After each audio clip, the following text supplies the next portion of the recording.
Bueno, muchísimas gracias, buenas tardes. Un placer estar, veo bastantes amigos, así que un saludo para todos y tenemos la oportunidad hoy de compartir un nuevo libro sobre la temática de cibercrimen, así que obviamente solamente me voy a tomar unos minutitos para hacer algunas reflexiones en relación a la obra y dejar a hablar a los autores, que siempre la presentación de un libro es lo más importante. ¿Alguna cuestión interesante para resaltar? Primero, felicitarlo a Ezequiel como director y su iniciativa. Ezequiel, resaltar que Ezequiel tuvimos la oportunidad de trabajar todo un año juntos en el posgrado en cibercrimen de la UBA, y la verdad para nosotros fue una muy linda experiencia todo lo que fueron esos primeros cursos. Ezequiel pertenece a una de las primeras camadas en lo que hoy se convirtió en la especialización, y está bueno ver que fruto también del trabajo que se hizo, se generó mayor interés que el que él ya tenía y que trajo al curso, y también sumó a otros autores que también han tenido participación en distintos posgrados y en posgrados de la Universidad de Buenos Aires, y eso para siempre es un placer ver cómo se une la gente de la universidad para hacer trabajos conjuntos. Eh, También una nota interesante fue ver que en el libro está prologado nada menos que por Borja Mapelli Cafarena, y eso me generó un afecto especial, no solo por la obra, sino por los recuerdos. Quizás los autores, si se quieren, no sé si alguna vez lo conversamos nosotros, veo que muchos han sido discípulos de Borja en el máster. La verdad que Borja está en un recuerdo muy importante de mi vida. Fue mi profesor en España hace muchísimo tiempo y trabajamos muchísimos años juntos, cuando yo me dedicaba a la parte de derecho de ejecución penal. Y tuve el placer de estar viviendo en Sevilla y trabajando y haciendo estudios de posgrado en Sevilla, y él era mi director, y fue una muy buena oportunidad. Primero, que lo lograste convencer de que se introdujeran estos temas. Yo te juro que probé durante años de tratar de convencerlo de que ingresara en estos temas, y de hecho, les voy a contar una intimidad. Lo llamé la semana pasada y le dije, bueno, venía a la presentación también, y estuvimos charlando un rato, pero él sigue insistiendo que lo suyo es la ejecución y que ya está, ya no tiene ganas de andar cambiando, pero que le parece súper interesante y que lo felicita mucho, pero que él va a seguir con el tema de la ejecución penal. Entonces, ya no tenemos ninguna duda de la importancia que tiene que ha tenido la tecnología para todo el sistema penal y los cambios que esto introduce tanto para el derecho penal de fondo, el derecho procesal penal, la cooperación internacional, incluso la organización, la necesidad de cambios en la organización de la administración de justicia vinculadas al tema de la tecnología informática. Y hay algo interesante en el prólogo que hace Borja, en donde él plantea sus preocupaciones, y es interesante ver que un catedrático que ha estado vinculado a todos los avances que se produjeron en el derecho penal durante toda su carrera académica, y que ve este tema desde afuera, pues ya les digo, no profundizó en el tema de la vinculación entre informática y delito, informática y derecho procesal penal, como él plantea preocupaciones que nosotros también las vemos ya metidos en el tema y tratando de estudiar estas cuestiones, y él plantea cómo el derecho se está quedando retrasado en relación al avance de la tecnología, y plantea incluso algunos riesgos que puede tener un retraso del derecho frente al avance de la tecnología, y destaca esto como una de las cuestiones más importantes de la obra, en el sentido de tomar estos temas y meterlos en este camino de tratar de que el derecho se acople a las necesidades que está trayendo y que nos está trayendo a nivel social la tecnología informática, y la necesidad de que el sistema penal se adecue de alguna manera a estos avances. Mi idea es entonces que darle la palabra a ustedes, pero como soy medio malo a veces con estas cosas, antes de darles la palabra les voy a hacer alguna preguntita a cada uno y se las dejo, no para que me las contesten ahora. Ezequiel dedica su trabajo a un tema súper de actualidad. Camila esto entiende bastante también, o sea que también, y tiene un trabajo también sobre este tema que seguramente ya verá la luz próximamente. Y es todo el tema de la discusión del abuso sexual en línea. es un análisis dogmático muy interesante sobre la posibilidad que un delito que se entendía siempre como de propia mano y la necesidad de una presencia física pueda ser cometido en línea conforme a cómo está previsto en los tipos penales en la Argentina, si bien hace la comparación también con los tipos penales en España. No les quiero spoilear su obra y decirle cómo termina, cuál es su conclusión, pero de alguna manera con la pregunta capaz lo hago, así que voy a tratar de hacerlo de manera lo más sencillo, sin tratar de llegar a la conclusión antes que él se las cuente. Mi pregunta es si llegaras a arribar en el trabajo, vieron que no lo cuento, si llegaras a arribar en el trabajo a que sí es posible tipificar en las normas penales vigentes este tipo de conductas, por más que el autor no haya estado presente y toda la situación de abuso se haya dado por vías telemáticas, en una futura reforma del Código Penal, desde un punto de vista del disvalor de la conducta, ¿pondrías la misma pena a cuando esta conducta se realiza por medios telemáticos o pondrías penas diferentes a la situación cuando se da con presencia física? O sea, en un caso de abuso sexual simple o agravado por medios telemáticos, un caso de abuso sexual realizado por medios físicos. En una futura reforma del Código Penal, ¿pondrías la misma pena? O sea, ¿les darías el mismo disvalor o le pondrías penas diferentes? Rubén se dedica a analizar el delito del delito de grooming, un delito que ha generado muchísima discusión en cómo está siendo interpretado y los problemas que tiene la redacción defectuosa en nuestra legislación. Él se los va a explicar mejor que yo, pero también me genera una pregunta, él hace un análisis desde un punto de vista político-criminal, tratando incluso de adoptar los criterios de eficiencia en una política criminal basados en lo que enseña Alberto Binder, de cómo hay que analizar una conducta desde un punto de vista político-criminal, en la eficiencia, en disminuir el conflicto. Y mi pregunta es ¿qué cambios le harías a la norma penal vigente? Pero más que nada, en este balance entre lo que es prevención y represión, ¿qué le asignás a cada uno? O sea, si le asignás al aumento de la persecución penal tratando de lograr este objetivo de que disminuya la conducta que afecta tan gravemente a los menores, si le asignás mayor importancia a fortalecer los mecanismos de prevención o fortalecer los mecanismos de represión penal.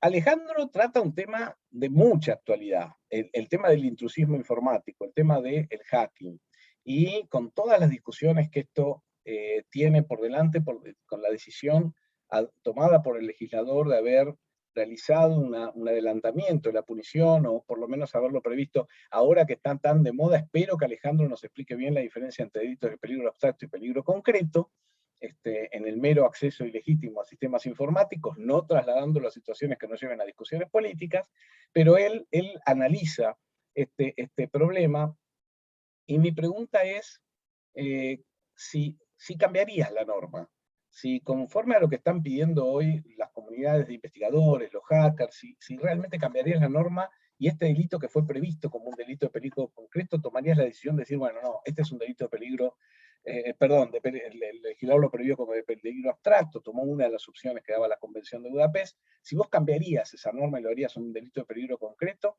o si directamente hasta dirías, no, miren, no necesitamos punir esta conducta, tenemos que esperar que el acceso se traduzca en un daño mayor desde el punto de vista penal.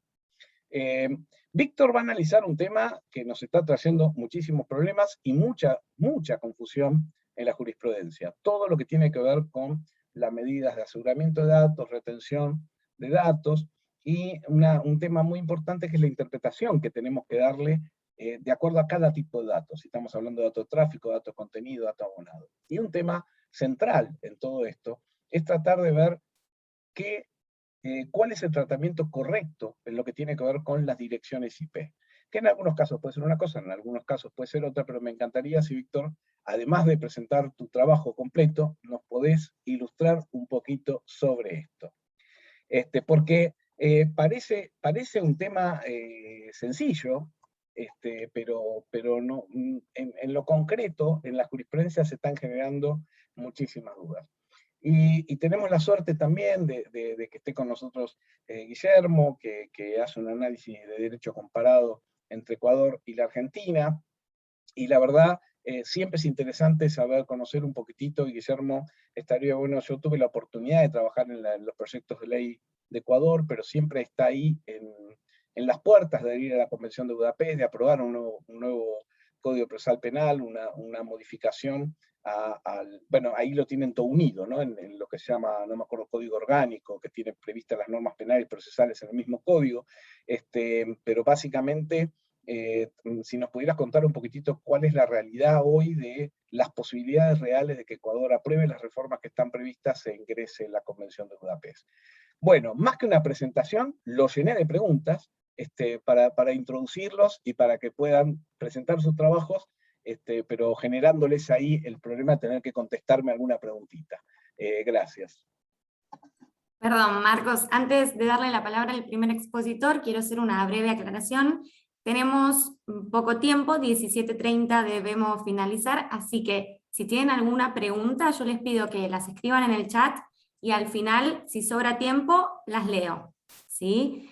Ahora sí, para no robarle más tiempo, le voy a dar la palabra al doctor Ezequiel Ferrer, abogado graduado con diploma de honor por la Universidad de Buenos Aires, magíster en Derecho Penal por la Universidad de Sevilla, España, posgraduado en Cibercrimen y Evidencia Digital por la Universidad de Buenos Aires, docente por concurso de elementos de Derecho Penal y Procesal Penal en la Universidad de Buenos Aires, y ex profesor adjunto de Derecho Penal 2, parte especial, en la Universidad de El Salvador, Argentina. Actualmente se desempeña como auxiliar fiscal y secretario de Fiscalía en lo Criminal y Correccional del Ministerio Público Fiscal de la Nación. Nos va a hablar, como dijo muy bien Marcos, del abuso sexual en línea. Doctor, tiene la palabra. Muchas gracias, Camila. Bueno, en primer lugar quiero aprovechar para, agradecerle a Marcos por darnos el ámbito, el espacio para pensar y debatir estas cuestiones tan actuales. Fue precisamente en el marco, como decía, del programa de actualización en evidencia digital, la primera camada que empecé a desarrollar esta idea de juntar gente y vamos a hablar de estos temas que son novedosos, y esta idea de esta obra que no podría haber sido posible sin el aporte, bueno, de acá, de los demás autores que están aquí sentados, que los van a escuchar con sus valiosos trabajos. Bueno, y finalmente agradecer mucho a Camila Engelberg por moderar y coordinar esta actividad. Así que bueno, para tratar de ser breve, voy a arrancar, voy a compartir pantalla.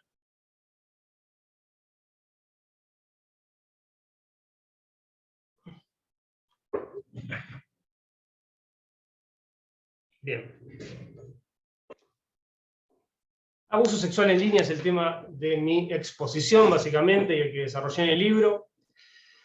De acuerdo a un relevamiento que se hizo a principios de 2021, de los 7.830 millones de habitantes que tiene el mundo, 4.600 millones son usuarios de Internet, y dentro de ese número, otros 4.200 millones son usuarios activos de redes sociales. Esto claramente implicó un cambio tremendo en lo que son las interacciones sociales, las relaciones sociales. Tanto en lo que son conductas lícitas, compras por internet, videollamadas, las clases virtuales, este encuentro lo tenemos ahora, como las conductas ilícitas. Surgieron nuevos tipos penales, específicamente vinculados al informático, intrusismo informático, de lo que va a hablar Alejandro, grooming, de lo que va a hablar Ignacio Urriza, defraudaciones informáticas, y al mismo tiempo nuevos medios para cometer los delitos clásicos, ¿no? Las amenazas que antes eran personales, ahora se pueden mandar por un correo electrónico, por cualquier sistema de mensajería, las extorsiones, los chantajes, incluso el falso testimonio, y las audiencias lo están haciendo a través de medios similares a este que estamos utilizando ahora. Y esto también implicó cambio en el modo de las relaciones e interacciones sexuales entre las personas, y surgió la posibilidad de que haya interacciones sexuales en línea. Y esto claramente implica dos universos de casos. Por un lado, interacciones que son lícitas. Vamos a hablar por principio de aquellas interacciones que se producen entre personas que son mayores de edad y que brindan su consentimiento para realizar esta práctica. Por ejemplo, el sexting consentido entre adultos. Las personas se intercambian imágenes, contenidos visuales o de audio vinculadas a relaciones sexuales. Esto es absolutamente lícito. Y al mismo tiempo surge un universo de casos de conductas ilícitas vinculadas a estas interacciones sexuales en línea. Desde el ciberacoso, la difusión no consentida de imágenes íntimas, el chantaje, la sextorsión, que le llaman ahora, el grooming respecto de niñas, niños y adolescentes, la producción y distribución de pornografía infantil, que antes lo pensábamos en soporte físicos, imágenes y demás, ahora son datos informáticos, contenidos en un ordenador, muy fácil de producir, muy fácil de distribuir, muy fácil de tener. Y finalmente, esto que yo llamo abusos sexuales en línea, que tiene que ver con verificar si el artículo actualmente vigente, ¿sí?, del abuso sexual, tiene la capacidad de rendimiento suficiente como para abarcar el disvalor de conductas nuevas, ¿no?, que no tenía en vistas el legislador de 1921, que es donde surgen este tipo de figuras en nuestro ordenamiento local. Decía, el abuso sexual en Argentina está reprimido en el artículo 119 del Código Penal. Básicamente, la acción típica es el que abusare sexualmente de una persona, ¿sí?, cuando no haya consentimiento, ¿sí?, o sea, es un contacto sexual no consentido, ya sea porque se trata de un menor de 13 años, donde la ley dice, no importa el consentimiento, no es un consentimiento válido, o por cualquier otro motivo la persona que tiene ese contacto sexual, una de las personas que mantiene ese contacto sexual, no consiente, porque se encuentra inconsciente, porque se encuentra bajo coacción, bajo amenaza, o cualquier situación que no permita su consentimiento, libre, voluntario, expreso e inequívoco. ¿Sí? Sabemos, entonces, que un contacto sexual entre personas que sea consentido no es delito, ¿no? Es una relación sexual en su caso, de diferente magnitud. El abuso sexual tiene en cuenta esto, son magnitudes graduales de esa interacción sexual no consentida. Abuso sexual simple, abuso sexual gravemente ultrajante en función de sus características especiales, y los casos de acceso carnal o situaciones asimilables, que esto introduce el legislador en la última reforma, para superar esto de qué se trataba del acceso carnal, puso situaciones que son asimilables. Bien. La doctrina nacional clásica, ya desde Soler, Núñez, Compadre, Creu, Figari, cualquiera de la doctrina mayoritaria general, dice que los delitos de abuso sexual son delitos de propia mano. Esto quiere decir que se castiga el acto material que realiza el autor con su cuerpo sobre el cuerpo de la víctima. Esto habla de un contacto físico y de la presencia del autor en el lugar del hecho. Solamente en esos casos va a haber abuso sexual, simple, gravemente ultrajante, o acceso carnal, o agravado por el acceso carnal, o circunstancia equivalente. A ver, está claro que los casos donde hay contacto físico entre el autor y la víctima, y el autor está en el lugar, son abusos sexuales. Eso no hay duda, eso está bien, es una definición, pero es una definición parcial. Y yo creo que tiene que ver esta definición parcial, en parte, con que las figuras de abuso deshonesto y violación, que son las figuras originales respecto del abuso sexual, fueron previstas allí en el Código de 1921. Digo, no existía todo este universo de casos. Sí podían existir otras que no quedaran comprendidas, pero claramente esto del contacto telemático, de estas relaciones sexuales no consentidas en línea, no las podía tener en cuenta el legislador de 1921. Ahora bien, decimos abusos sexuales en línea. Decimos actividades lícitas, sexting, consentido. La clave de esto es el consentimiento. Si hay consentimiento por quienes pueden dar ese consentimiento, por ejemplo entre los adultos, es un comportamiento sexual lícito, una nueva modalidad de interacción sexual lícita. Remitirse fotos, videos, una videollamada, es como el sexting lícito. Consentimiento entonces libre, expreso, voluntario, inequívoco. El problema, y esto es lo que yo voy a tratar hoy, es ¿qué pasa cuando ese contacto sexual a distancia mediante telemático no es consentido por alguno de los intervinientes? O sea, casos en los que el autor, mediante el uso de estas comunicaciones telemáticas, obliga o se vale de una víctima que por cualquier circunstancia no puede consentir para que realice actos sobre su propio cuerpo. O sea, es una comisión de esta interacción sexual no consentida a distancia y sin contacto físico entre el autor y la víctima. La doctrina clásica dice, no, pará, a ver, esto es un delito de propia mano. Entonces, si no hay propia mano del autor sobre el cuerpo de la víctima, no vamos a tener abuso sexual, ni simple, ni gravemente ultrajante, ni acceso carnal o asimilable. No habrá abuso. Y los autores expresamente dicen, en estos casos, sin contacto físico, no va a haber abuso, en todo caso puede haber coacción. Bueno, primero que la coacción no capta todo este disvalor, porque habla de ataques genéricos a la libertad, cuando en realidad esto es un ataque específico, que es a la libertad sexual. Y segundo, que deja por fuera todos los casos donde no hay coacción, por ejemplo, respecto de niños de menores de 13 años, o cualquier otra circunstancia, sin que medie coacción, en la cual la víctima no consienta. Entonces, esa interpretación, yo digo que es errónea. ¿Y cómo nos damos cuenta que es errónea? ¿Qué es lo que nos ofrece entender bien de qué se trata todo esto?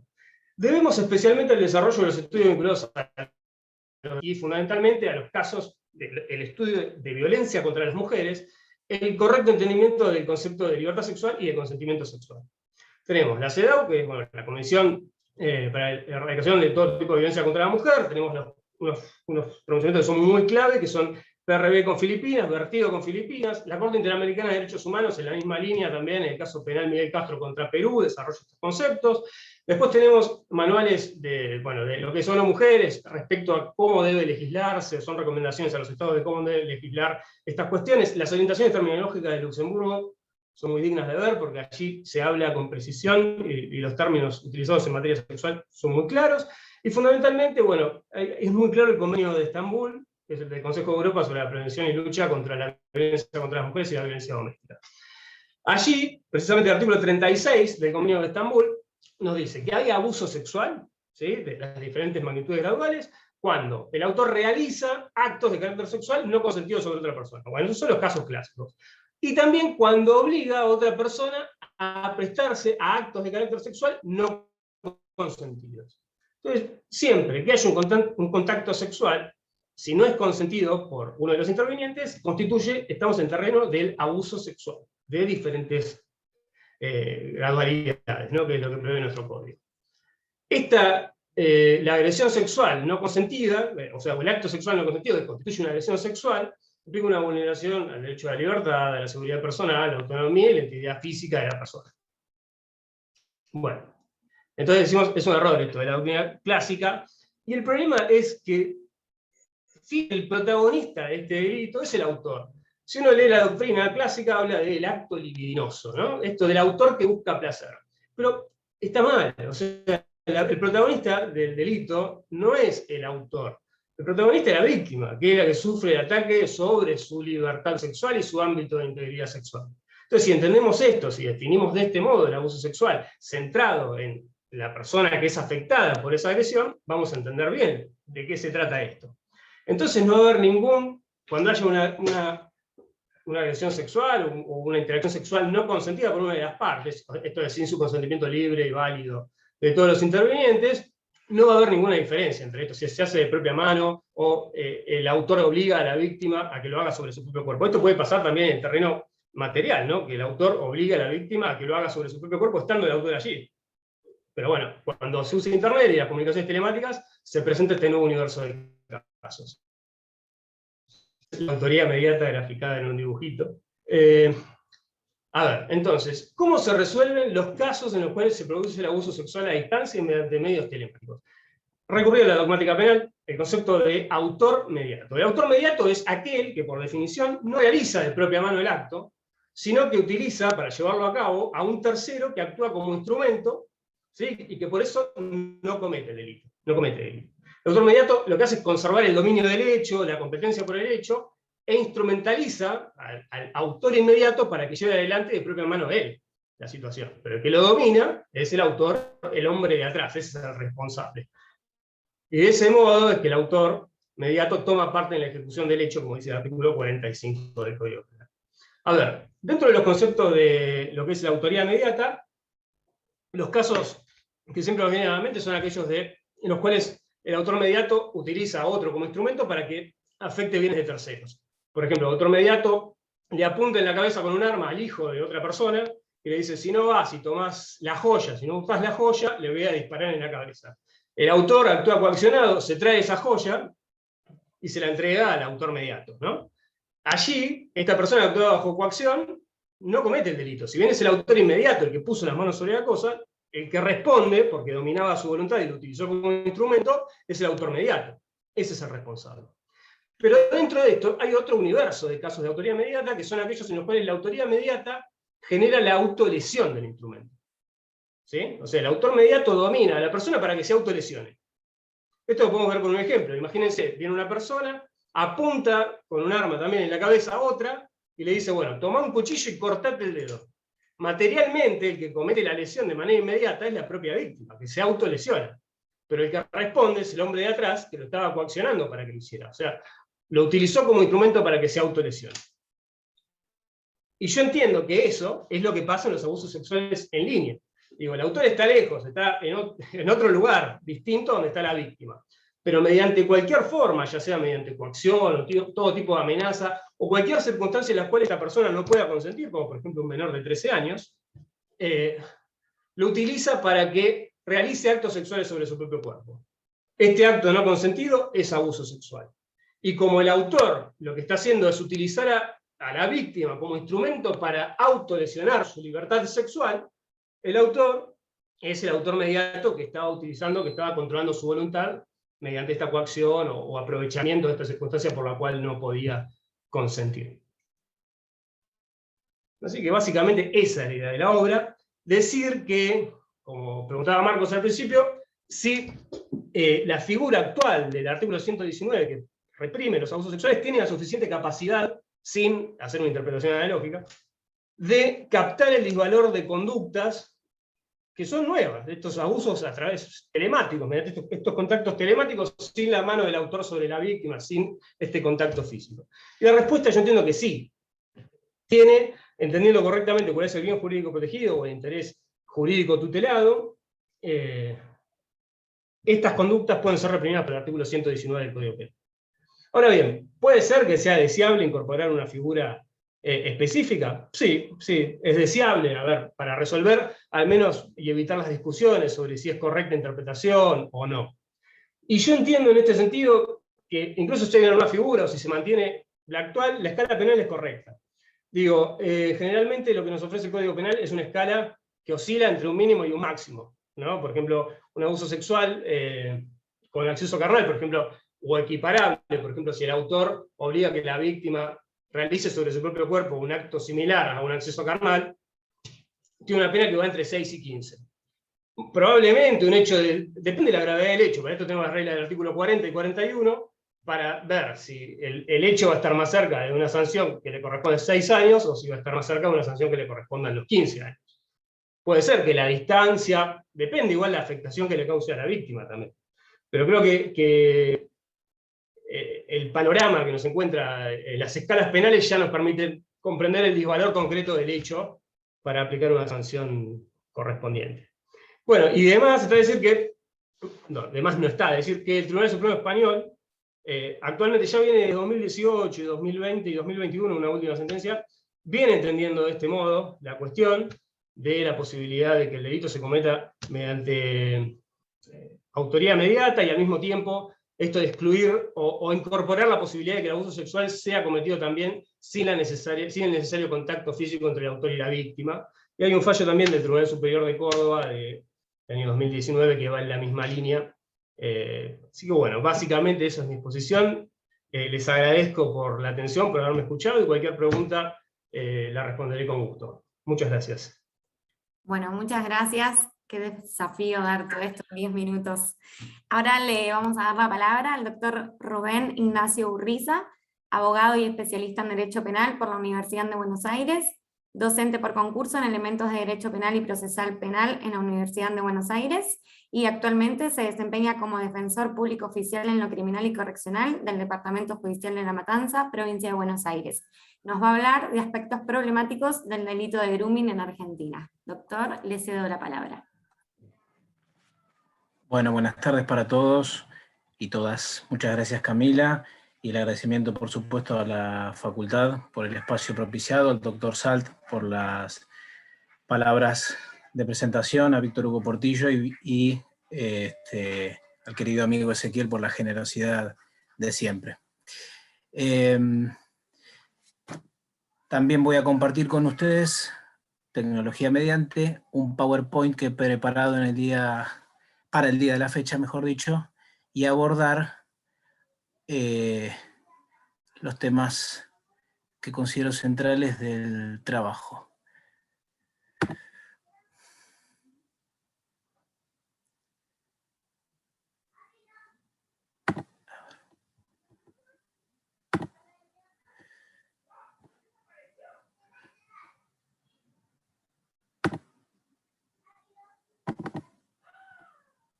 No sé si se ve bien. Camila, ¿se ve bien? Sí, perfecto. Ah, bueno, muchas gracias. Perfecto, Bueno, gracias. Este es el título entonces, que ya ha sido referido. es aproximación a algunos aspectos problemáticos en torno al delito de grooming en el derecho penal argentino. Básicamente la idea, que fue un poco también promovida por Ezequiel, fue tratar de identificar aquellos aspectos problemáticos que presenta este delito en el derecho penal argentino, es decir, dar por sabido, si se quiere, las cuestiones que podrían entenderse como básicas, ¿no?, a nivel de la teoría del delito, y de parte especial, por supuesto, en cuanto a esta tipicidad. Y además, a su vez, voy a circunscribir dentro de estos aspectos problemáticos aquellos, si se quiere, más problemáticos aún en esta presentación, ¿sí? Como disparador, si se quiere, para aquel que quiera abordar el artículo o el trabajo. En el trabajo verán que he abordado algunas cuestiones, insisto, problemáticas a nivel de la tipicidad objetiva con el sujeto activo y con el sujeto pasivo, pero me parece más interesante, por lo menos para un poco bosquejar hoy, las cuestiones que tienen que ver con específicamente el sujeto pasivo. Allí he tenido la posibilidad de abordar la cuestión que, insisto, pareciera ser problemática, que es con el consentimiento de aquellos niños y niñas y adolescentes de 16 o 17 años que prestan consentimiento para ser contactados por una persona mayor de edad, con el propósito de llevar adelante alguna de las acciones previstas por los párrafos segundo o terceros del artículo 119 del Código Penal, al cual ha hecho recién alusión Ezequiel en su disertación. Digo que es problemático porque, por un lado, el legislador pareciera otorgar validez a este consentimiento, claramente en el artículo 120 del Código Penal, pero aquí, en caso de no otorgarse validez al consentimiento de estas personas, de estas mismas personas, al ser posibles sujetos pasivos del 131, es decir, del artículo que prevé y reprime el grooming, estaríamos claramente, a mi juicio, en una inconsistencia, una incongruencia que daría lugar a la tacha de inconstitucionalidad. Bueno, acá otra cuestión problemática también con el sujeto activo, con el agente, es si es exigible un engaño, ¿sí? Ahí van a ver, quienes aborden el artículo, que he procurado abrevar en la fuente, ¿sí? Es decir, la voluntad, si se quiere, más allá de la ficción, por supuesto que esto importa, que es el legislador, la versión taquigráfica del Senado, el diario de sesiones de la Honorable Cámara de Diputados de la Nación, y según el trabajo que yo pude llevar a cabo, insisto, sujeto a discusión, por supuesto, pareciera ser que sí es requerible, ¿sí?, el engaño en torno a la identidad y edad de la gente. Esto nos lleva, por supuesto, a una categoría cara, ¿sí?, a la teoría del delito, que es el fin de protección de la norma, por el cual, entonces, a mi juicio, serían supuestos de atipicidad, es decir, allí donde la gente revele su identidad o incluso revele su edad, serían supuestos de atipicidad de grooming. Esto no es pacífico, por supuesto. En mi trabajo he tenido la posibilidad de abrevar, cuando aludí al derecho penal argentino, por supuesto, las dos, como dicen los cientistas sociales, el estado del arte que procuré en este trabajo fue, por un lado, la mayor cantidad posible de trabajos doctrinarios que aborden específicamente el grooming, y por otro lado, la mayor cantidad posible de jurisprudencia nacional que se haya pronunciado sobre esta ilicitud. Allí verán entonces que esto dista de ser pacífico, insisto, pero al menos esta es una conclusión a la que he podido arribar. Naturalmente, como pongo allí, la excepción viene dada por la promoción o facilitación de la prostitución de una persona menor de edad, de un niño, niña o adolescente, porque allí claramente deviene irrelevante esta exigencia típica de engaño. Fuera de ello, el resto de las tipicidades que integrarían la ultrafinilidad de grooming, a mi entender, insisto, pareciera sí exigir esta modalidad a la cual he aludido.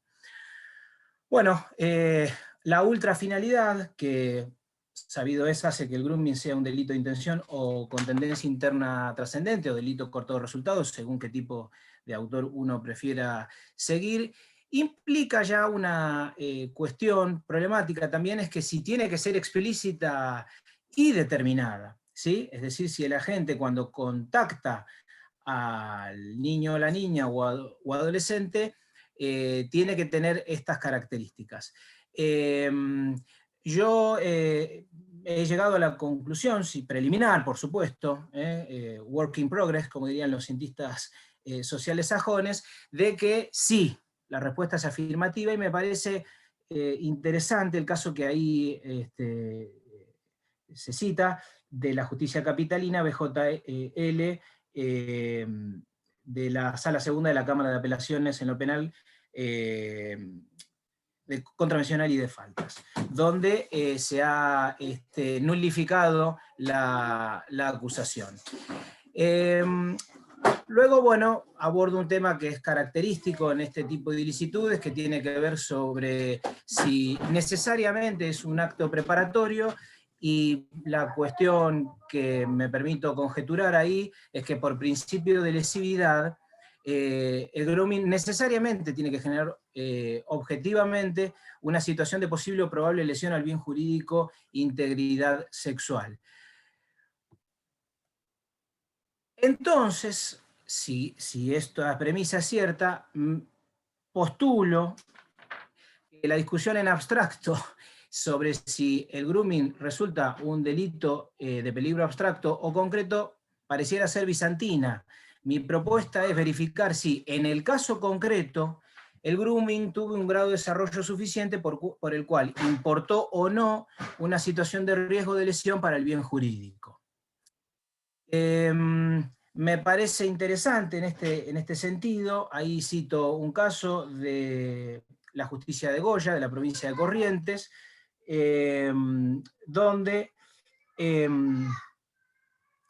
se ve esta descripción que yo hago del grooming y de este desarrollo que permite ver, ya adelantándome, como constitutiva del iter criminis, que puede o no afectar al bien jurídico de integridad sexual, de verificar si, insisto, el grooming afecta o no al bien jurídico. Bueno, es precisamente justo lo que sigue en esta secuencia siguiente, que tiene que ver con el iter criminis, lesividad bien jurídico. Entonces, dado el carácter progresivo del grooming, la posibilidad o probabilidad de afectación al bien jurídico vendrá dada por el mayor o menor avance del proceso de grooming y, en definitiva, como lo anticipaba, del iter criminis constitutivo del delito contra la integridad sexual que compone su ultrafinalidad. ¿Sí? Ya un poco se vislumbra, si se quiere, cuál puede ser la postura respecto de la relación concursal con aquellas figuras que integran la ultrafinalidad. Ahí se citan algunos casos de la Cámara Nacional de Apelaciones en lo Criminal y Correccional, relativamente recientes, donde se abordan cuestiones similares a la que aquí estoy exponiendo. Bueno, en cuanto a la consumación y tentativa, hay distintos autores que tienen distintos tipos de exigencias. A mí me parecen los más respetuosos, si se quiere, de estas premisas que vengo hasta acá postulando, aquellos que exigen una respuesta, ¿sí? de la niña, del niño o adolescente, es decir, sujeto pasivo, para la consumación. Y ahí también cito un caso, para quien le interese, de la Cámara Nacional de Apelaciones en lo Criminal y Correccional. Bueno, Por supuesto que con el tema, o con la posibilidad de que haya tentativa, se alude, algunos autores directamente cancelan esa posibilidad. Yo entiendo que fácticamente sí es posible.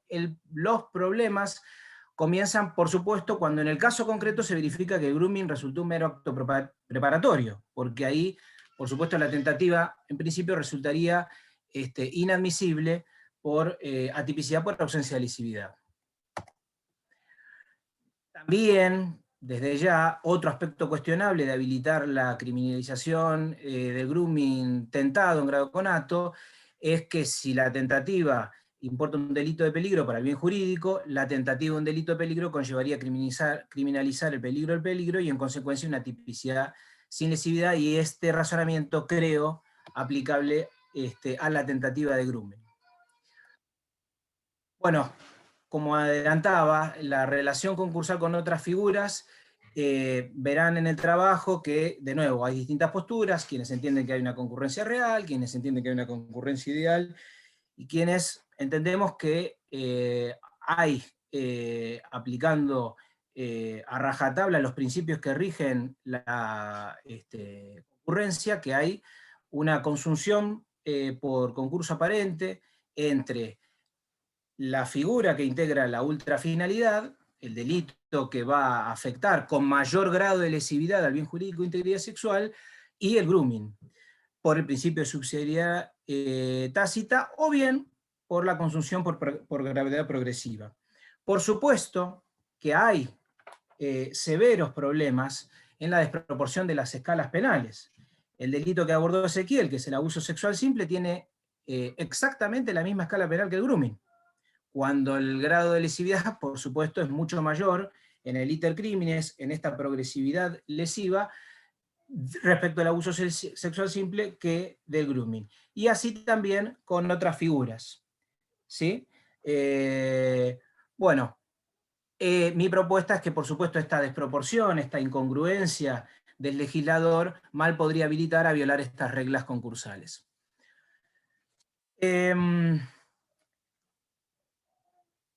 Una de los disparadores de la pregunta del doctor Salt fue si consideraba que había que poner mayor énfasis en la prevención de este tipo de conductas subsumibles en la tipicidad del grooming, o bien desde una política penal pública poner mayor énfasis en la represión de este tipo de conductas.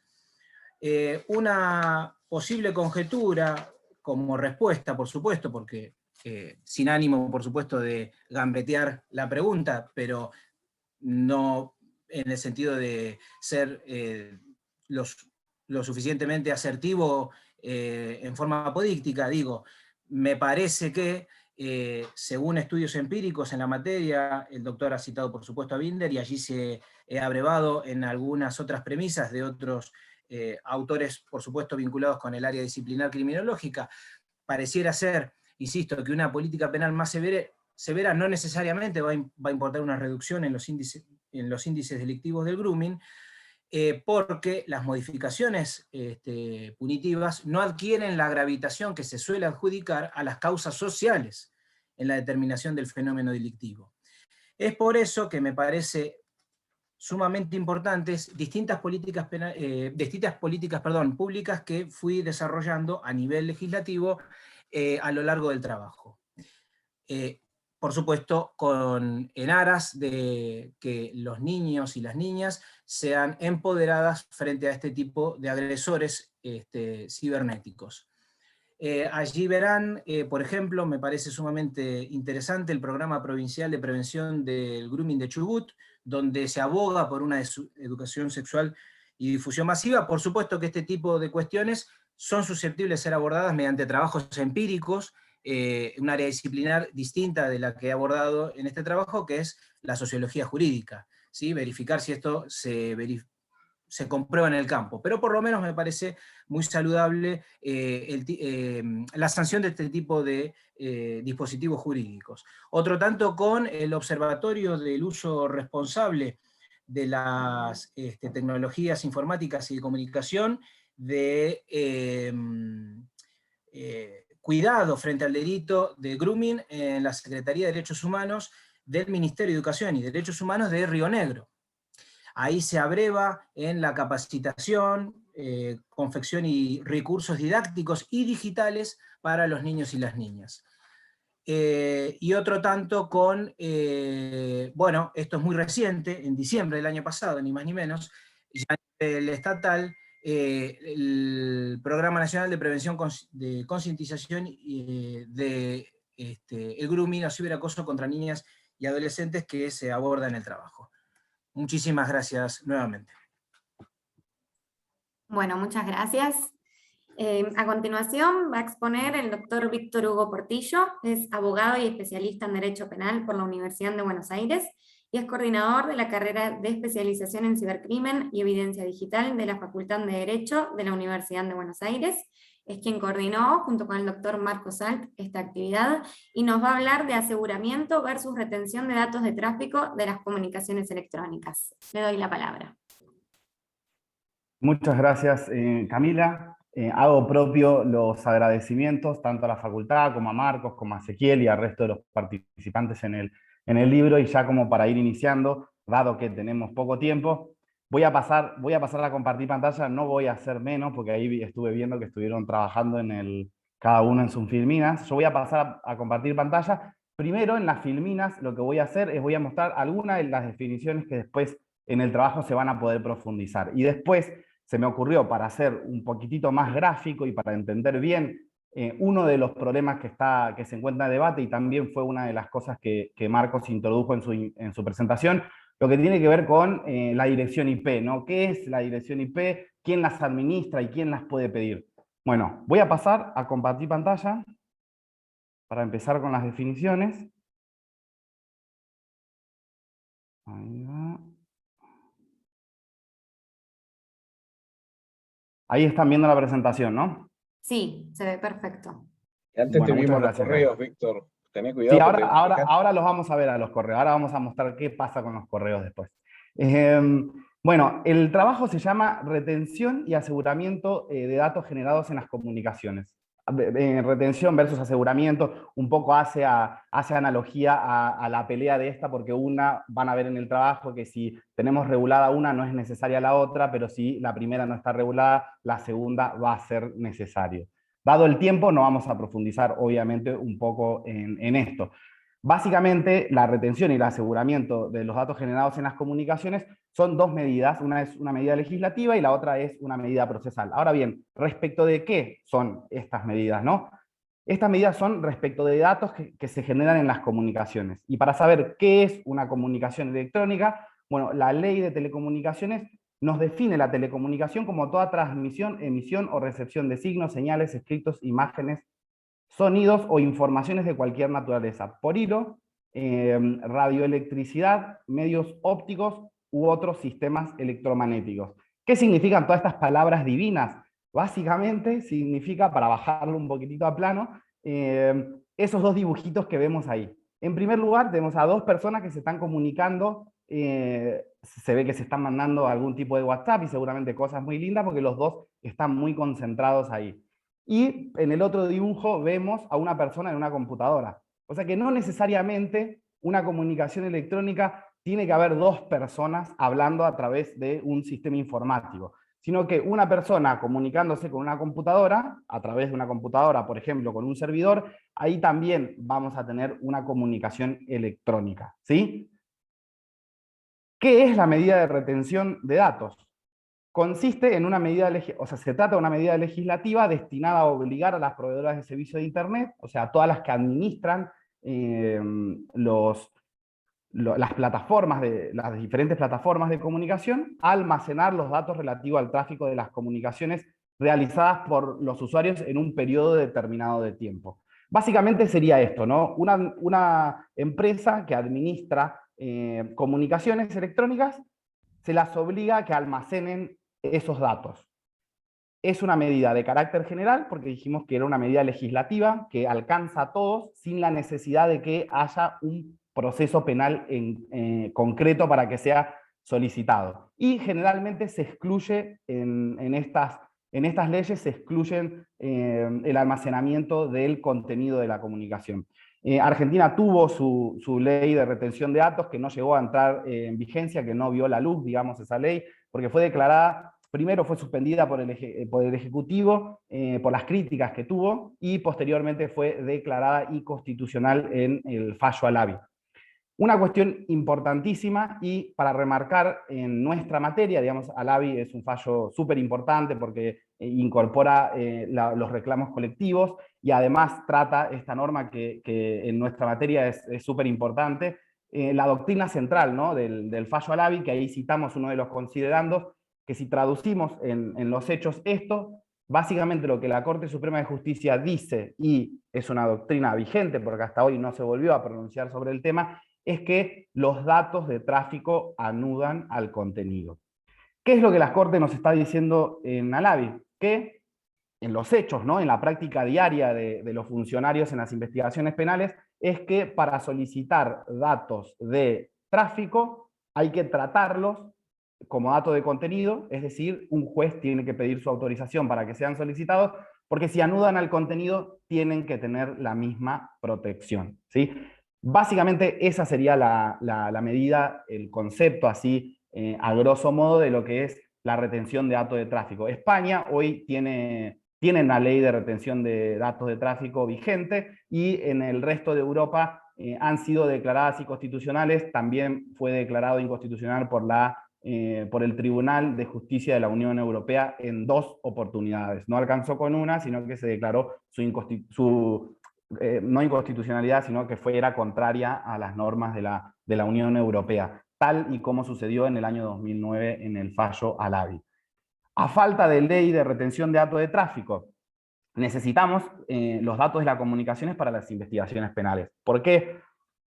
Todas las investigaciones penales de alguna u otra manera tienen algún contacto con lo telemático, con lo informático, con las telecomunicaciones. Entonces es necesario tener, y la Convención de Budapest se metió en esta discusión también en su momento cuando fue regulado, cuando salió la Convención de Cibercrimen. Antes, digamos, hubo una discusión de qué medidas se podía regular. Ustedes podrán ir al reporte explicativo del artículo 16 y ahí van a ver un poquitito mejor de qué se trató esa discusión. Básicamente lo que se reguló en el artículo 16 fue la medida de aseguramiento de datos. Como no hay retención de datos, cuando en una investigación penal concreta se sabe que se va a necesitar datos informáticos, lo que se tiene que hacer es inmediatamente solicitar que se aseguren esos datos y no se eliminen. Como característica principal de los datos informáticos es que son volátiles, entonces necesitamos asegurar para que no sean modificados y eliminados, digamos.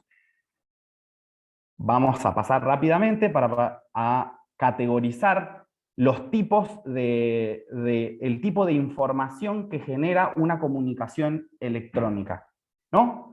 Entonces, veamos. Cuando una persona se comunica con otra a través de las telecomunicaciones, a través de un sistema informático, o una persona se conecta en una computadora e ingresa, por ejemplo, a googlear determinada información, va a generar 3 tipos de información que van a ser útiles a la hora de investigar. Puede ser que haya alguna que otra categoría más, pero en lo concreto y en lo importante, esta división tripartita de información que se genera es lo que nos va a importar en la práctica penal, digamos. Y además de que esta división tripartita es la que en la comunidad internacional se utiliza para ver si tiene que venir por exhorto el pedido de información o alcanza solamente a través de las plataformas de las empresas que brindan información. Básicamente, se generan 3 datos. El primero es el dato de abonado, el dato de tráfico y el dato de contenido.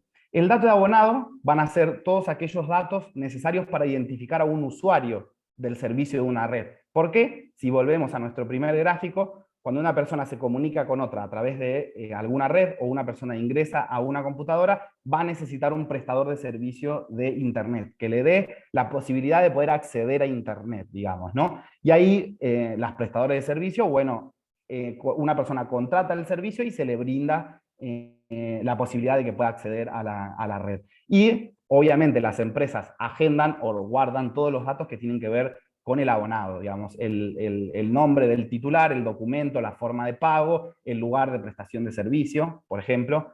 Y después, en el otro extremo, vamos a saltearnos el dato de tráfico porque sería como el más conflictivo. El dato de contenido en una comunicación electrónica sería, en el ejemplo del gráfico, sería lo que se dicen las personas que hablan, ¿no? O en un mensaje de texto, por ejemplo, el contenido de esa comunicación. Y el intermedio es el dato de tráfico. El dato de tráfico, esto es una definición, la definición que ven acá es una definición que hace el artículo 1 de la Convención de Budapest, que entiende por dato de tráfico cualquier dato informático relativo a una comunicación por medio de un sistema informático generado por sistema informático como elemento de la cadena de comunicación que indiquen origen, destino, ruta, hora, fecha, tamaño y duración de la comunicación. O sea, vendrían a ser todos los datos externos a esa comunicación, ¿sí? Básicamente sería esto. Y esto tiene una implicancia en la práctica, ¿no? Que básicamente es la violación de derechos cuando en una investigación penal concreta se va a solicitar la incorporación de estos datos en una causa penal. En principio, existe acuerdo de que los datos de abonado no requieren autorización judicial para su solicitud, lo puede hacer un fiscal en una investigación, mismo lo pueden hacer las fuerzas de seguridad, porque si vamos a la práctica, con una orden telefónica, la fuerza de seguridad, por ejemplo, pueden pedir los datos de una patente o la titularidad de un inmueble, que en principio se entiende que no viola no viola el derecho a la intimidad o a la privacidad. Los datos de contenido, por otra parte, ahí no existe duda de que tienen que ser autorizados por un juez, o sea, lo tiene que pedir un juez para poder incorporarlo en el proceso penal. Y la duda que se da respecto de los datos de tráfico es si hay que pedirlo o no. Ya dijimos si tiene que pedirlo el fiscal o el juez. Ya dijimos que el fallo Alavi entiende que el dato de tráfico anuda el contenido, entonces compartimos, y en el trabajo esto lo van a ver reflejado, compartimos de que todo dato de tráfico tiene que ser solicitado por un juez. Dada la implicancia que tiene en la práctica, que ahora lo vamos a ver, ahora vamos a mostrarlo en el correo cómo es que funciona el tema de la dirección IP, y teóricamente, digamos, y a raíz de todos los fallos que se vienen dando sobre la materia, los datos de tráfico requieren autorización judicial, y no se puede pedir, por ejemplo, la lista de entradas, llamadas y salientes de una persona sin la autorización judicial. Bueno, básicamente hasta acá tenemos la cuestión conceptual. Vamos a pasar a la última filmina y vamos a ver, y acá vamos a responder un poco a la pregunta inicial de Marcos, ¿no? ¿De qué es una dirección IP? ¿Quién puede pedirla y a quién, ¿no? Respecto de, centrándonos dentro de los datos de tráfico. Y traemos a colación un fallo que salió de la Cámara Federal de Córdoba, donde se entró en discusión esto. Básicamente en el fallo, la FIP se le solicitó, el fiscal solicitó a la FIP, todos los logs de acceso que hizo una persona en la plataforma de la FIP para, digamos, realizar operaciones que tenían que ver con determinadas facturas, y eso fue remitido a la Fiscalía sin autorización judicial, y a partir de ahí se plantearon las nulidades que finalmente el Tribunal de Córdoba, el Tribunal Federal de Apelaciones de Córdoba, dijo que eso no violaba la privacidad. Y en mi opinión, ahí lo que hubo es que hubo una confusión de qué es la dirección IP, porque lo que se discute, o lo que uno escucha que se discute sobre la materia es, ¿quién puede pedir la dirección IP? Dicen, no, la IP no viola la privacidad o la intimidad. Y básicamente tienen razón, la IP no viola nada, porque la IP es un protocolo de comunicación. Si definimos qué es una dirección IP, es un protocolo de comunicación. Es como un número de teléfono. Y pedir la IP solo no viola, digamos, que ningún dato. Lo que pasa es que si yo pido una dirección IP, esa información por sí misma no me va a servir. No me va a servir porque no me va a decir nada. Siempre la IP se solicita con algo más, con una hora y con fecha de conexión. ¿Por qué? Porque ahí me va a dar quién utilizó esa dirección IP en un momento determinado. Y para mostrar esto, y ya para ir cerrando porque tenemos poco tiempo, vamos a compartir de nuevo la pantalla y les voy a mostrar en la casilla. No lean mis mails, por favor.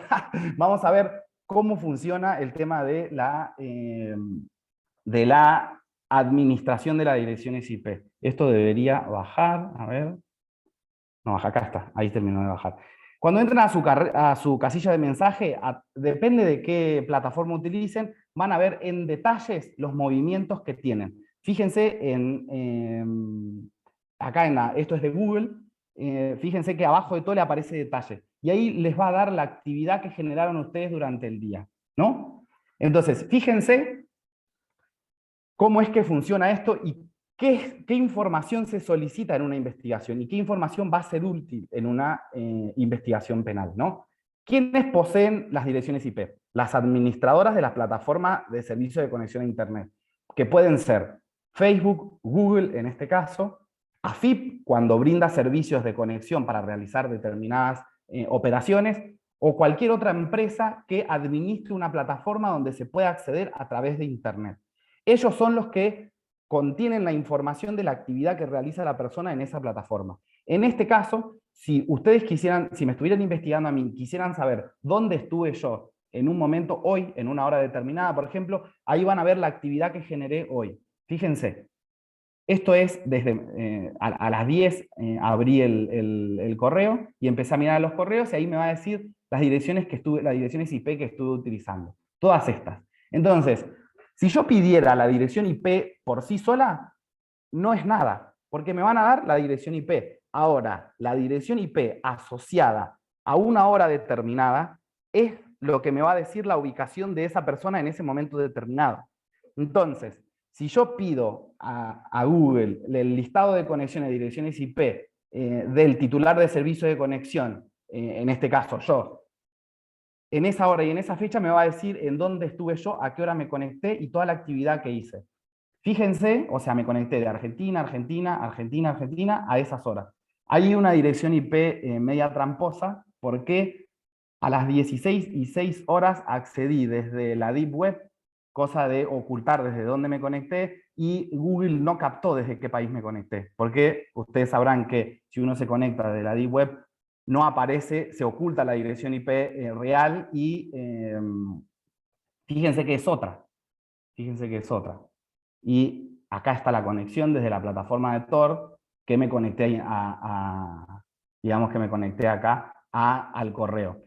Pero fíjense, entonces, si decimos que los datos de tráfico anudan al contenido porque me da información respecto de la actividad que realiza la persona en un momento determinado, entonces, cuando en una investigación penal concreta un fiscal va a solicitar los datos de los logs de conexión que hizo una persona en un momento determinado, ahí sí o sí tenemos que concluir que esto viola de alguna manera la privacidad de la persona, porque nos va a estar diciendo el lugar de conexión y la hora y la fecha en la que se estuvo conectando. Y es eso lo que me va a servir a mí como base para saber datos de la información y de la comunicación que está realizando el usuario que estoy investigando. Utilicé esta plataforma porque básicamente yo puedo ver desde la plataforma todas las conexiones que estuve realizando y para poder ejemplificarlo de alguna manera. Pero esto se aplica a todas las plataformas que administran a todas las empresas que administran plataformas en las que uno realiza actividad. Y como conclusión, y es lo que van a ver luego más desarrollado en el trabajo, es que si no solo de la dirección IP, sino que de los datos de tráfico en general, si uno va a solicitar un dato de tráfico, tiene que hacerlo con autorización judicial.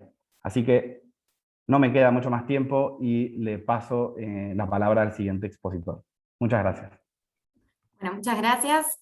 A continuación va a exponer el doctor Alejandro Piagentini, abogado por la Universidad de Buenos Aires, magíster en Derecho Penal por la Universidad de Sevilla, España, docente por concurso en elementos de Derecho Penal y Procesal Penal en la Universidad de Buenos Aires y auxiliar letrado del Ministerio Público Fiscal de la Provincia de Buenos Aires.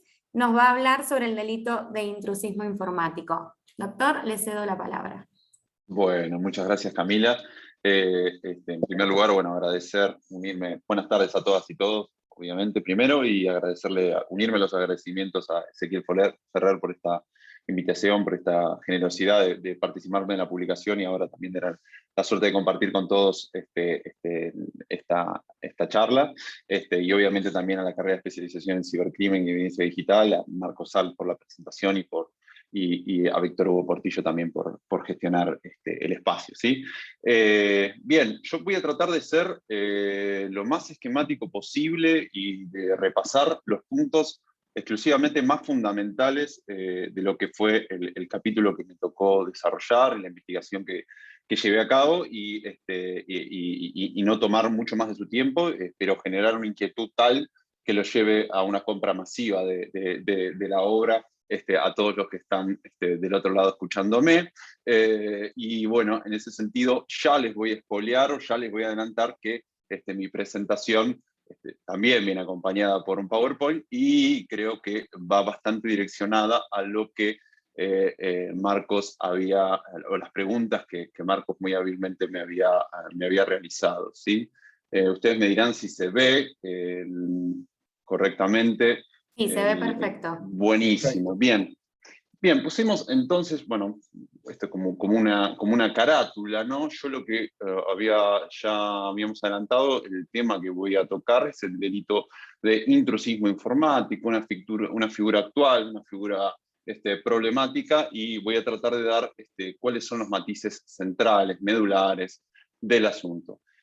El problema, digamos, si se quiere, o la discusión central, es que la conducta que se pretende o que se pretende perseguir a través de la legislación de esta figura es el intrusismo autónomo. Esto quiere decir que es el intrusismo, es el mero acceso a un sistema informático o una permanencia no autorizada o excediendo una autorización, despojada de cualquier otra intención digamos, de criminalidad informática, de dañar esos datos, de perjudicar al sujeto pasivo, de lucrar, de realizar una estafa informática, etcétera, etcétera. ¿Sí? Entonces ya vamos delineando la naturaleza residual que tiene como primer aproximación a esta figura. ¿Sí?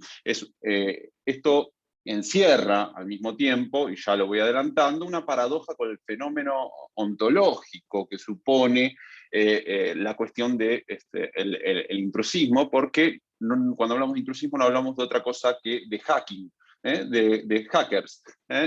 Y es interesante porque la comunidad jurídica internacional está, a través del convenio de Budapest, que ha adherido a nuestro país, ha adherido a Alemania, ha adherido a España, y han ajustado sus regulaciones internas en ese sentido. Consideran esta conducta peligrosa para nuestras comunidades, pero al mismo tiempo participa de una tradición de desarrollo informático fundamental para los tráficos en la era de la información, para nuestros tráficos cotidianos. Es fundamental, digamos, desde lo que fue la casa de la computadora casera, que veíamos en la película de la vida de Steve Jobs, en la que estaba Steve Jobs y Wozniak, compartiendo conocimientos comunes, la búsqueda de vulnerabilidades en el software, la búsqueda de esquemas de seguridad y el perfeccionamiento de esquemas de seguridad, lo que se llaman competencias de hackathon, y todas estas cuestiones de práctica, ya sea amateur o profesional, para el ingreso en sistemas de seguridad. Lo que hace es generar un desarrollo continuo y permanente y de algún modo edifica las plataformas del software. Entonces tenemos acá una contradicción. Parece que queremos estar poniendo al cerrajero de algún modo, o al quien edifica las condiciones de posibilidad de lo que pretendemos proteger. Entonces hay como, ¿no?, una cuestión ya problemática en lo que vemos en la relación de la regulación con el fenómeno, ¿no? Como decíamos, una herramienta clave para el perfeccionamiento de la ciberseguridad, ¿no? La protección de datos personales, se realiza constantemente ingeniería inversa, testeos y divulgación. El otro día veía en otro ámbito de investigación del que también participo, una persona especializada en ciberseguridad y detección de fraudes a través de inteligencia artificial. Me decía, bueno, me ha sucedido que soy usuario de un home banking al que he detectado hace varios años falencias de seguridad. Y me he visto en la situación de no saber si informárselo o no informárselo al quien me brinde ese servicio, en la medida en que esta persona no sé cómo lo puede interpretar, si es que va a radicar una denuncia penal y lo que yo estoy haciendo en pos de mejorar el servicio y incluso de proteger mis propios datos, pueda llegar o no a ser una conducta delictiva, ¿no? Y ahí está la tensión que yo quisiera marcar con esto, ¿sí? Bien, entonces decíamos, ¿no? La conducta del hacking. Obviamente, la conducta del hacking, el ingreso a un sistema informático sin estar autorizado, eludiendo barreras de seguridad, esta afectación no supone un daño, solamente hay una modificación en el registro del ingreso y del egreso, eventualmente, y no hay ninguna otra conducta, no hay ninguna otra cuestión más que ese mero franqueo del sistema, ¿sí? Después hay una discusión aparte sobre la entidad de los datos y todo, que eso lo pueden profundizar, lo pueden ver bien en el capítulo, ¿sí? En el que abordo esta cuestión. Al mismo tiempo, como decíamos, supone encontrar soluciones no convencionales a fallas, ¿no? El hackeo, hack life, ¿no? ¿Cuántas veces usamos esa expresión para decir a alguien que encuentra una manera más fácil de solucionar cuestiones que no funcionan del todo bien, ¿no? Nos topamos todos los días todos los usuarios de redes de información. Ahora bien, la distinción, si se quiere, viene dada por, hay muchos tipos de hackeo, hay uno que es el white hacking y otro que es el black hacking, con todos los prejuicios que esa terminología conlleva. Black hacking es la que tendría la finalidad de producir estafas, daños informáticos, sustracción de información, ciberespionaje, etcétera, etcétera. Sería la que la comunidad internacional pretende punir con la legislación que estamos analizando, y el white hacking es el que pretende, como me comentaba este especialista, tratar de avisarle a la persona que está brindando el servicio que hay una falencia de seguridad para mejorarlo, para generar un desarrollo y una divulgación respecto de un parche o un sistema que podría estar funcionando de una manera más efectiva, eficiente y más segura para los datos de todos los usuarios, ¿sí?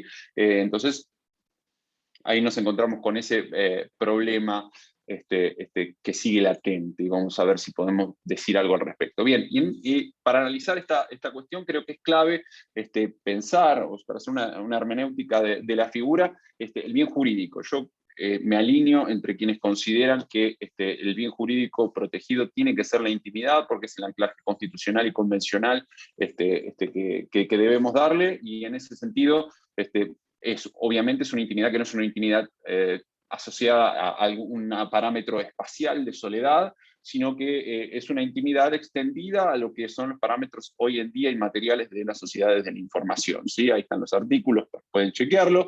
Hay otra interpretación, otra vertiente de la doctrina que es como una prolongación de esto, digamos, que utiliza una terminología particular, que es la de la autodeterminación informativa, y está ligada a los permisos que tienen o que pueden brindarse a partir de lo que son las identidades digitales, lo que es la información correspondiente a un sujeto de derecho, pero que entiendo yo está diseñado más bien por la doctrina como una prolongación de este principio del bien jurídico intimidad, con lo cual estaríamos bastante en la misma línea con quienes piensan esto. Con lo que yo no voy a estar para nada de acuerdo, y eso lo van a ver en el capítulo, es con interpretar que el bien jurídico tiene que ser construido a posteriori después de que la figura aparece, ¿no? Que es esto que consideran quienes, sin ningún sustento constitucional y convencional, varios expositores de la doctrina alemana entienden que la seguridad informática o el dato informático como bien jurídico novedoso y transpersonal es lo que se tiene que estar protegiendo, ¿no?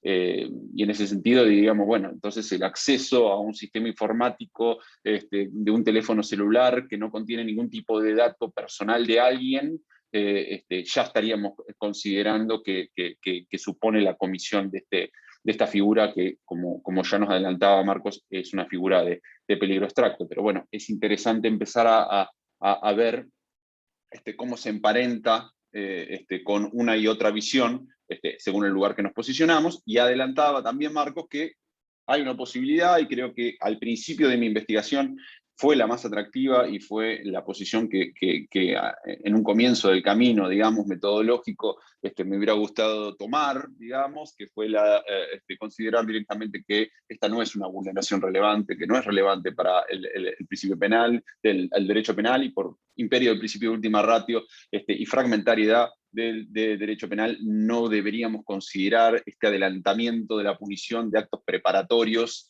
de otras figuras de mayor relevancia como, como constitucional, ¿sí? Yo creo que hoy en día, todavía no estoy totalmente seguro, pero me parece que como toda nuestra vida está siendo trasladada a medios de información y está siendo, digamos, de algún modo digitalizada, y todos nuestros datos, los más relevantes y los menos relevantes, están puestos en redes y en sistemas de información. Creo que sigue siendo relevante acompañar este movimiento con una tutela de algún modo de estos aspectos, y que sí es legítima la punición siempre y cuando esté vinculada a la intimidad, ¿sí? No quiero demorarme mucho más.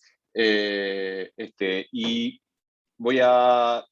Bueno, la regulación del intrusismo la podemos ver, está en el artículo 2 del Convenio de Budapest. En el capítulo está la regulación alemana y española. En nuestro Código Penal particularmente está adoptado el Convenio de Budapest mediante la Ley 26.388. El artículo 153 bis es donde aparece el intrusismo autónomo. Les voy a dejar ahí para que ustedes en la inquietud estudien la letra. En mi capítulo está desarrollado además todos los elementos de la figura. Hay una, digamos, consideramos que las características son de una tipicidad residual, es un delito de mera actividad, y además, como adelantaba Marcos, es un delito de peligro abstracto, y podemos considerarlo como un acto preparatorio punible de delitos como el daño informático o la estafa, ¿sí? Ahí tenemos lo que sería el verbo típico, las remisiones normativas que se generan a partir de lo que es el sistema informático según la Ley de Protección de Datos Personales y el Convenio de Budapest mismo, que es un acceso restringido, y hay un agravante además en casos de accesos a sistemas que tienen una finalidad de bien público, ¿sí? Hay además algo que lo vincula a este exégesis del bien jurídico o intimidad, que es un delito de acción privada. Finalmente, lo que Marcos me había cuestionado, realizado un interrogante, mejor dicho, en un primer momento, en primer lugar, yo tengo varias consideraciones críticas y están bien expuestas y desarrolladas en el capítulo, pero la primera sería que el bien jurídico, como había adelantado, no puede ser la seguridad informática porque no tenemos respaldo constitucional y convencional. Y para ajustar esta cuestión, digamos, a una cuestión, acercarlo más a una proporcionalidad, entiendo que, además que el Convenio de Budapest no determina una especie de pena en particular, deberíamos tratar de ver si podemos pensar en una multa o una inhabilitación para una determinada actividad como una alternativa. Y para no entorpecer prácticas de desarrollo de software como la cibercriminalidad, como el desarrollo informático, y para no ir en contra de prácticas sanas para la industria de algún modo, creo que habría que pensar en medidas que efectivamente nos acerquen más a una figura de peligro concreto que a una figura de peligro abstracto. Y en ese sentido, quizá, o yo sugiero en el trabajo, la posibilidad de pensar en una ultraintención de cometer alguna figura más grave, como el daño, como estafa informática, y también pensar quizá en una excusa absolutoria para quien luego de dar cuenta de una vulnerabilidad en el informático de aviso al titular, y que eso pueda ser acreditado, ¿sí? Yo espero no haberme extendido mucho, les agradezco muchísimo la atención y le voy a dar paso al próximo compañero para que continúe con su exposición. Muchísimas gracias. Bueno, muchas gracias. No tengo dudas de que generaste el interés para esa compra masiva. Ahora le voy a dar la palabra al quinto y último expositor. Él es el doctor Guillermo Saquicela Espinosa, quien nos habla desde Ecuador. Es abogado por la Universidad de la SUAY, Cuenca, Ecuador, especialista superior en Derecho Penal por la Universidad Simón Bolívar, especialista en Derecho Penal, posgraduado en Cibercrimen y Evidencia Digital, diplomado en Derecho Penal Económico, diplomado en Litigación Penal y egresado de la Maestría en Derecho Penal por la Universidad de Buenos Aires, y es egresado de la Quinta Escuela Alemana de Ciencias Criminales y Dogmática Penal de la Universidad de Göttingen, Alemania. Se desempeña actualmente como abogado litigante y hoy nos va a hablar de ciberseguridad, ciberdelito y ciberdelincuencia y del estado actual en Latinoamérica, Ecuador y Argentina. Doctor, le cedo la palabra. Gracias, Camila, un placer saludarte, un placer saludarlo al doctor Marcos Salt. Tuve la suerte de ser su alumno en la primera camada del posgrado de cibercrimen en 2019 en Buenos Aires. Ha pasado el tiempo muy rápido. También tuve la suerte de ser compañero ahí de Ezequiel, de Víctor Hugo, donde los conocí, pues, y ahora agradecerle a Ezequiel también por haber sido el precursor de todo este tema y por estar hoy a través de esta vía. Bueno, yo creo que ya no tengo tiempo, así que voy a tratar de acelerar lo más que pueda. Y voy a ir atando los cabos que han dejado sueltos y bastante bien todos los que me antecedieron, y espero no ser contrario a Alejandro y más bien yo ahuyentar a la gente a que compre masivamente la obra. Un placer también saludar a la gente de Ecuador que está conectada. Gracias por estar acá. Igual, Camila, podés decir a la gente de Argentina que acá recién son las 15:30, así que tenemos todavía 2 horas más. Bueno, yo voy a ir usando las cosas que dijeron todos los que me antecedieron. Cuando Víctor Hugo habló de aseguramiento y retención, dijo que es una comunicación electrónica y él nos dio la definición de la ley de telecomunicaciones, me parece, y yo creo que para abreviar un poquito qué es una comunicación electrónica, se puede ver esta imagen, ¿no? Qué es lo que pasa en un minuto en Internet todo el tiempo, y todas esas cosas son lo que Víctor Hugo ya nos explicó que son una comunicación electrónica. Entonces, necesariamente, existiendo tantas, bueno, ¿cómo están reguladas? ¿Qué hacemos con esto? ¿Dónde lo metemos? Esa es la intención de hablar un poco del convenio de Budapest, del estado de la cuestión, de quién ha discutido sobre esto, ¿no? Y da la casualidad que en América Latina y el Caribe existe una red de ministros de justicia, una red de gente de la Fiscalía General, que se reunió hace poco acá en Ecuador, bueno, virtualmente, en mayo de este año 2021, fue la reunión de la REMJA número 11, que tuvo lugar teniendo Ecuador como anfitrión, y ya me voy a referir a la pregunta de Marcos Salda al final respecto de esta reunión última. Y lo cierto es que esto comenzó en 1999, empezó el génesis de preguntarse, bueno, ¿qué hacemos con el tema de la informática, de la información, la cooperación internacional necesaria para afrontar a toda esta ola de ciberdelitos que cada vez son mayores? Y empezaron a tomar en consideración cuáles eran las necesidades apremiantes para prevenir, para investigar y para sancionar este tipo de delitos. Y bueno, se hallaron 3 ejes fundamentales, que era la necesidad de adaptar las normativas internas de los países para que sean comunes entre todos los estados de alguna forma, la necesidad de desarrollar y especializar la ciberinvestigación y obviamente la cooperación del sector privado con los órganos de justicia internacional. Vuelvo a Víctor Hugo Portillo, él nos decía los servidores o los proveedores de Internet, que no son sino los ISP, cómo les metemos también a estas personas dentro de las obligaciones, y él nos hablaba ya de lo que decía la ley de retención de datos de tráfico, que había sido la intención en la Argentina, de poner esta ley para que las empresas de estos ISP tengan la obligación de retener toda esta información, que no pasó, que después se declaró incluso inconstitucional. Ya él refirió de mejor manera que lo podría hacer yo, que cuál es la diferencia de datos de abonado, tráfico y contenido, y cuál es la tutela que merece cada una. También es necesario entonces que esa colaboración de los órganos privados esté, pues, ¿no? Ahora, ¿cuál es el estado de la cuestión? Cuando yo escribí esto todavía no llegaba el 2020, que para mí fue un año perdido, siempre pienso que no existió, pero existió, y dentro del 2020 la Organización de Estados Americanos, conjuntamente con el Banco Interamericano de Desarrollo, hicieron otro estudio respecto de la ciberseguridad en América Latina, así que los datos actuales son los de ese estudio. Este es los datos de Ecuador, de la cobertura de Internet en Ecuador a 2014 era el 35.1, y estamos en el 53%, de la Argentina para 2014 fue el 55, y está en el 77, así que el crecimiento en realidad de la intromisión del Internet, como ya lo refirió Ezequiel también en su presentación, es inmenso, inmenso, inmenso, así que es necesario regularlas. Los países se han puesto a pensar cómo no solo armonizan las legislaciones para perseguir los delitos, sino también cómo pueden ellos hacer fuerte su seguridad informática, ¿no?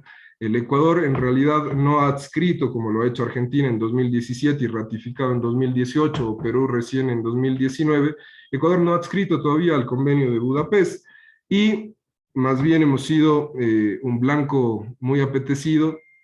No sé si ustedes sepan, pero nosotros tuvimos a Julian Assange como asilado en la embajada ecuatoriana, y una vez que lo liberamos y pudieron tomarlo las autoridades de Suiza, me parece, el Ecuador inmediatamente sufrió 40 millones de ciberataques para retirarle el asilo, ¿no? Entonces, en ese momento la ministra de Gobierno de Ecuador, la ministra de Defensa, dijo, bueno, hay que adscribir al convenio de ciberdelincuencia, pero no pasó nunca. Bueno, estos son los datos más actualizados. ¿Y por qué es necesario esta adscripción al convenio? Pues bueno, el convenio de Budapest trata de armonizar la legislación tanto sustantiva como adjetiva. Yo creo que si podemos hacer una amalgama, y no voy a referirme a lo que está en la filmina, sino más bien voy a hablar de lo que acabaron de exponer, sin duda con absoluta prestancia, quienes me antecedieron. Cuando Ezequiel habló, decía, bueno,